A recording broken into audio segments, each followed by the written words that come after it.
Voici ce qu'on appelle l'espace de peuplement kurde, une région montagneuse de plus de 500 000 km², autant que la France, qui s'étend de manière continue sur 4 pays. En Turquie se trouve le Kurdistan du Nord, que les Kurdes appellent Bakour, dont on voit ici les principales villes.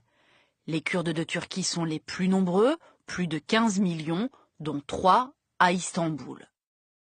En Iran, ils sont 10 millions, surtout dans le Kurdistan de l'Est, ou Rojhelat, mais aussi dans le Khorasan, au Baloutchistan et à Téhéran.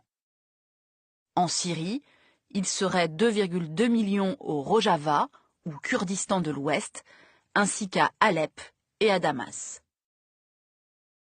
En Irak, enfin, 8 millions de Kurdes peuplent le Bassour, ou Kurdistan irakien, et ses grandes villes, Erbil, Kirkouk et Souleymaniye.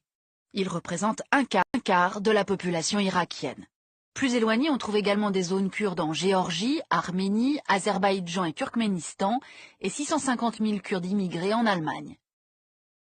En tout, les Kurdes sont entre 32 et 35 millions, il n'y a pas de chiffre fiable, faute de recensement. C'est le plus grand groupe ethnique sans État. Pour rappel, les Palestiniens sont 4,5 millions sans la diaspora.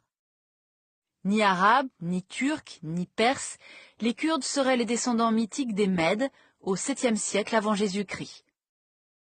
Le grand Saladin, qui unifia l'islam contre les croisés, était kurde. Voici la mosaïque de ce qu'on appelle les langues kurdes, proches du persan mais avec de nombreux dialectes.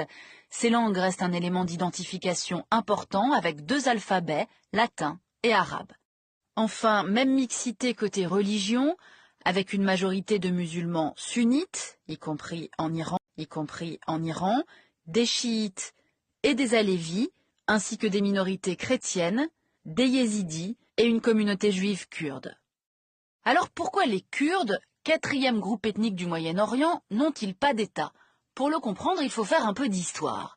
Au XVIe siècle, le territoire kurde sert de zone tampon entre les empires perses et ottomans. Ils y sont progressivement intégrés, tout en gardant leur autonomie. Mais à la fin de la Première Guerre mondiale, l'Empire ottoman fait partie des perdants et les Kurdes rêvent d'un territoire national, qu'ils revendiquent à la conférence de paix de Paris de 1919. Voici le Kurdistan qu'ils proposent et celui qu'ils obtiennent par le traité de Sèvres en 1920, alors que Français et Britanniques se partagent les autres territoires ottomans. Mais 3 ans plus tard, ce rêve s'effondre.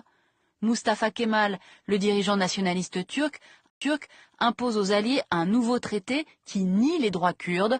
Les Britanniques font de même en Irak, où l'on vient de trouver du pétrole en abondance. Une république kurde survivra quelques années en Azerbaïdjan, une autre autour du célèbre mont Ararat, une dernière république kurde à peine 1 an en Iran.